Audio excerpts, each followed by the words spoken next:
Satu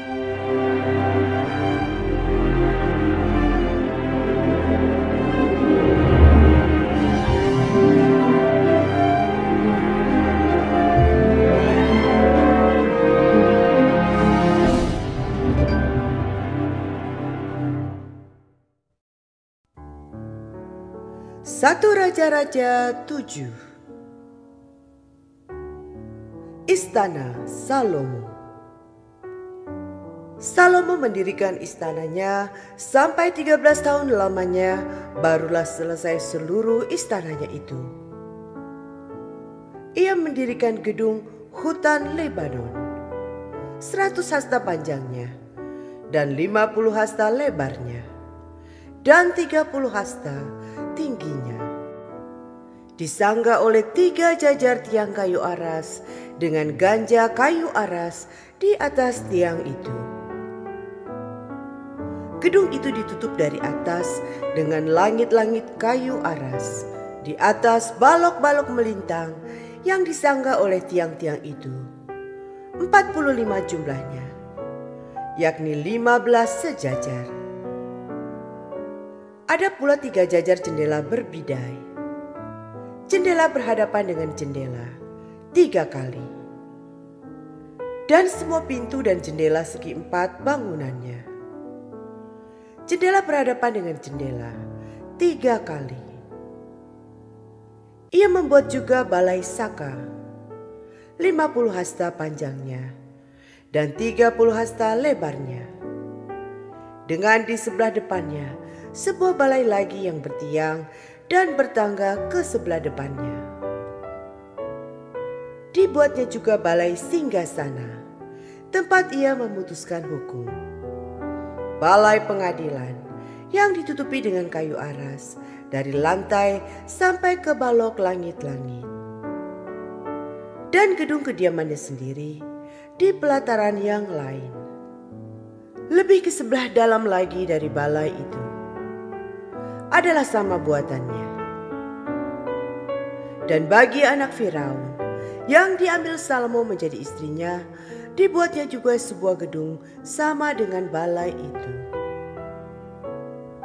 Tembok dari semuanya ini dibuat dari batu yang mahal-mahal, yang sesuai dengan ukuran batu pahat, digergaji dengan gergaji dari sebelah dalam dan dari sebelah luar, dari dasar sampai ke atas, dan juga dari tembok luar sampai kepada tembok pelataran besar.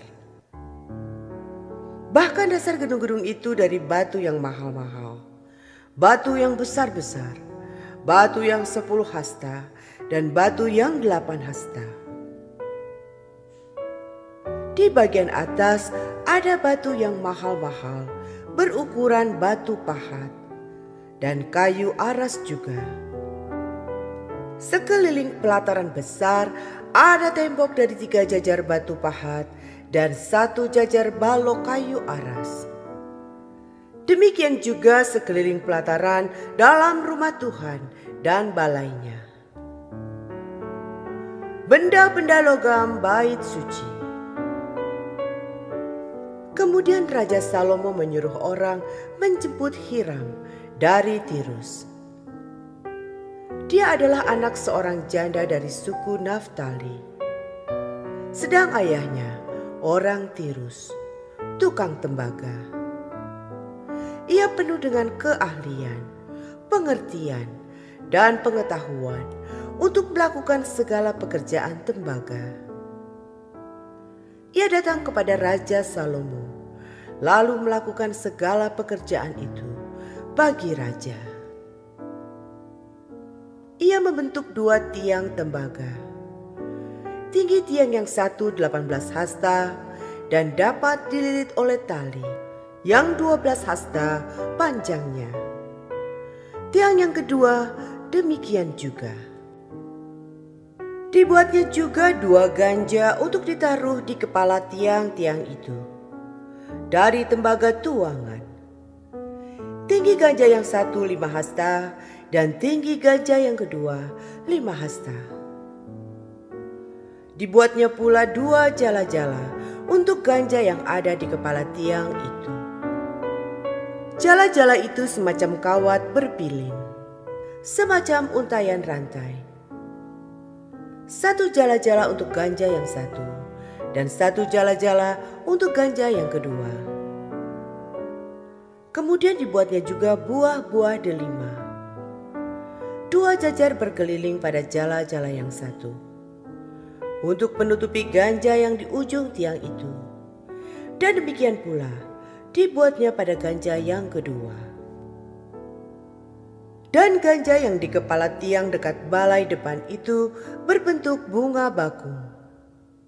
Tingginya 4 hasta, yakni ganja-ganja yang di atas kedua tiang itu, di sebelah atas sekali, lewat jala-jala yang melilit perut ganja itu. Dan buah-buah delima ada 200 berjajar berkeliling pada ganja yang satu. Demikian juga pada yang kedua.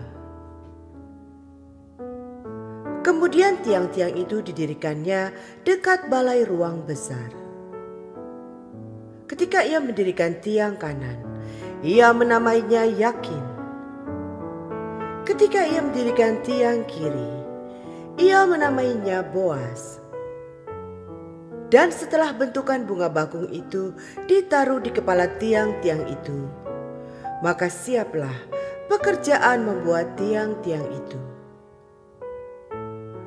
Kemudian dibuatnyalah laut, tuangan yang 10 hasta dari tepi ke tepi, bundar berkeliling, 5 hasta tingginya, dan yang dapat dililit berkeliling oleh tali yang 30 hasta panjangnya.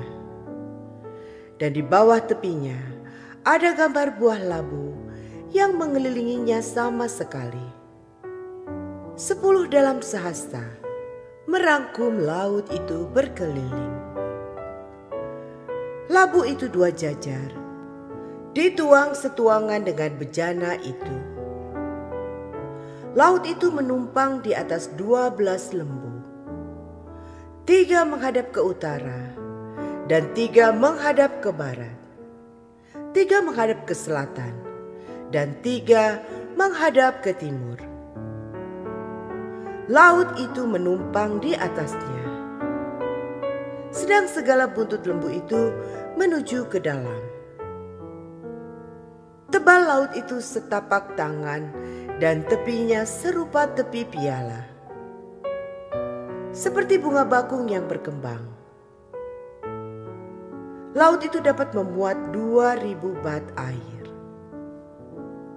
Selanjutnya dibuatnya 10 kereta penopang dari tembaga. 1 kereta 4 hasta panjangnya, 4 hasta lebarnya, dan 3 hasta tingginya. Beginilah bentuk kereta penopang itu. Ada papan penutupnya, dan papan itu diapit oleh bingkai. Dan pada papan penutup yang diapit oleh bingkai itu ada singa, lembu, dan keruk.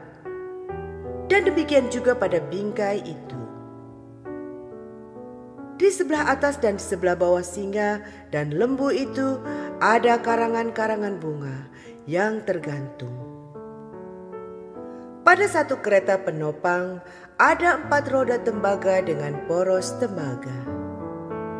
Dan pada keempat penjurunya ada sangga untuk menyangga bejana pembasuhan. Sangga-sangga itu dituang, dan di sebelah luar setiap sangga ada karangan bunga.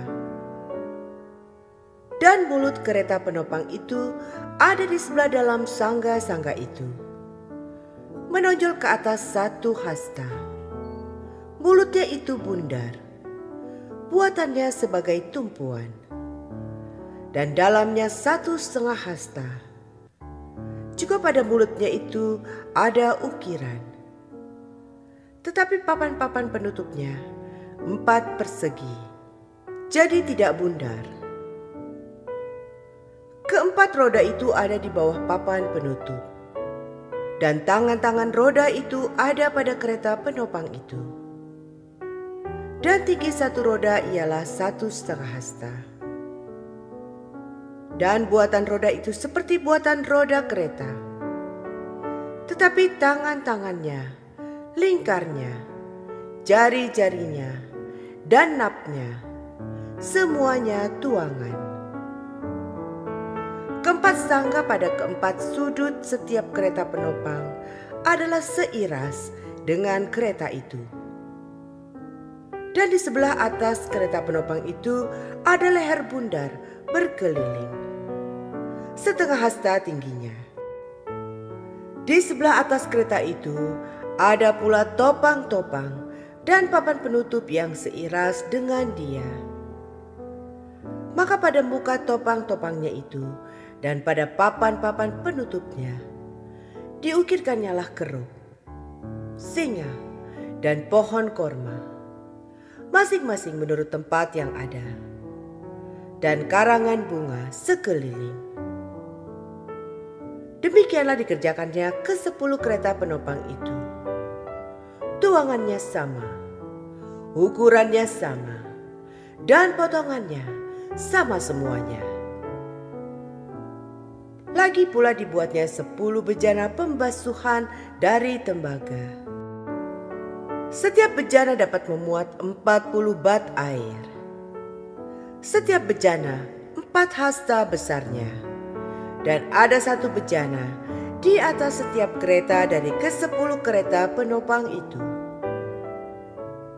5 kereta penopang ditaruhnya pada sisi kanan rumah itu, dan 5 pada sisi kirinya. Tetapi laut itu ditaruhnya pada sisi kanan rumah itu, arah tenggara. Dan Hiram membuat juga kuali-kuali, penyodok-penyodok, dan bokor-bokor penyiraman. Demikianlah Hiram menyelesaikan segala pekerjaan yang harus dilakukannya bagi Raja Salomo di rumah Tuhan, yakni kedua tiang dengan kedua bulatan ganja yang di kepala tiang itu, dan kedua jala-jala yang menutup kedua bulatan ganja itu. 400 buah delima untuk kedua jala-jala itu. 2 jajar buah delima untuk 1 jala-jala guna menutupi kedua bulatan ganja yang di atas tiang itu. Ke-10 kereta penopang dan ke-10 bejana pembasuhan yang di atas kereta itu. Laut yang 1 itu dan ke-12 lembu yang di bawah laut itu. Kuali-kuali, penyodok-penyodok, dan bokor-bokor penyiraman. Segala perlengkapan yang dibuat Hiram bagi Raja Salomo di rumah Tuhan itu adalah dari tembaga yang diupam. Raja menuang semuanya itu di lembah Yordan, di dalam tanah liat antara Sukot dan Sartan. Dan Salomo membiarkan segala perlengkapan itu tidak ditimbang karena jumlahnya yang amat besar. Berat tembaga itu tidaklah terhitung.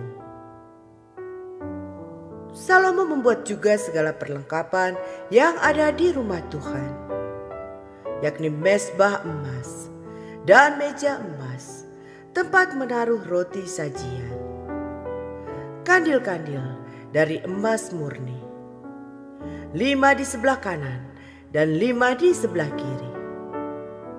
Di depan ruang belakang, kembang-kembangnya, lampu-lampunya, dan sepit-sepitnya dari emas, pasu-pasunya, pisau-pisaunya, bokor-bokor penyiramannya, cawan-cawannya, dan perbaraan-perbaraannya dari emas murni.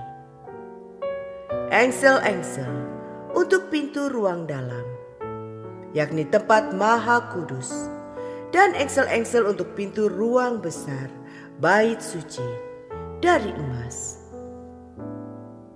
Maka genaplah segala pekerjaan yang dilakukan Salomo di rumah Tuhan itu. Kemudian Salomo memasukkan barang-barang kudus Daud, ayahnya, dan menaruh perak, emas, dan barang-barang itu dalam perbendaharaan rumah Tuhan.